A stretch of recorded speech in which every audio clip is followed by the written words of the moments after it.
आदाब, मैं हूं काज़ी इरफान और चलिए उन बड़ी खबरों का रुख करते हैं जो कि जंग के मैदान से आ रही हैं।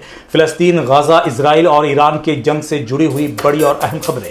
हिजबुल्लाह ने इजराइल के उत्तरी शहर कारमील और उसके आसपास के इलाकों में करीब 50 रॉकेट दागे हैं। इस हमले में कम से कम 3 इजरायली घायल हुए हैं। कुछ रॉकेट शहर और उसके आसपास गिरे हैं जिनसे काफी नुकसान होने की खबर है, जबकि अन्य रॉकेट को या तो रोक लिया गया या वो गैर आबादी वाले इलाके में गिरे हैं। दक्षिण लेबनान के 21 गांव के निवासियों को वहां से चले जाने की चेतावनी जारी होने के बाद हिजबुल्लाह ने रॉकेट दागे हैं। हिजबुल्लाह के हमले के डर से नेतन्याहू ने अपना कार्यालय ऊपरी मंजिल से बेसमेंट में शिफ्ट कर दिया है। अक्टूबर में हिजबुल्लाह ने नेतन्याहू के आवास पर हमला किया था, लेकिन उस वक्त वहां कोई मौजूद नहीं था और कोई जानी नुकसान नहीं हुआ।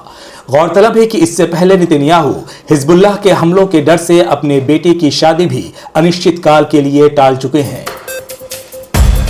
अरब और मुस्लिम नेता सऊदी के नेतृत्व वाले शिखर सम्मेलन में भाग ले रहे हैं। ये सम्मेलन गाजा और लेबनान में इजराइल के युद्ध पर केंद्रित है।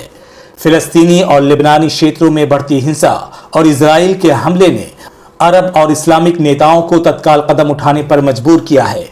सऊदी अरब, जॉर्डन, मिस्र, कतर, तुर्की, इंडोनेशिया, नाइजीरिया और फिलिस्तीन के विदेश मंत्रियों ने अरब लीग और इस्लामिक सहयोग संगठन के महासचिव के साथ मिलकर गाजा में युद्ध को रोकने के लिए तत्काल अंतर्राष्ट्रीय उपाय और व्यापक शांति कायम करने के लिए विचार कर रहे हैं। इजरायली मीडिया के मुताबिक इजरायली कैबिनेट ने दक्षिणी लेबनान में युद्ध विराम को लेकर बैठक की है, जिसमें युद्ध विराम की रूपरेखा को स्वीकार कर लिया गया है। इजरायली दैनिक समाचार पत्र यदिओत अहरोनोत ने बताया है कि इजराइल की कैबिनेट ने युद्ध विराम की संभावनाओं पर चर्चा करने के लिए बैठक बुलाई थी। समाचार पत्र ने अपने सूत्रों के हवाले से कहा है कि लेबनान के साथ युद्ध के बारे में समझौते पर पहुंचने का ये एक अच्छा मौका है।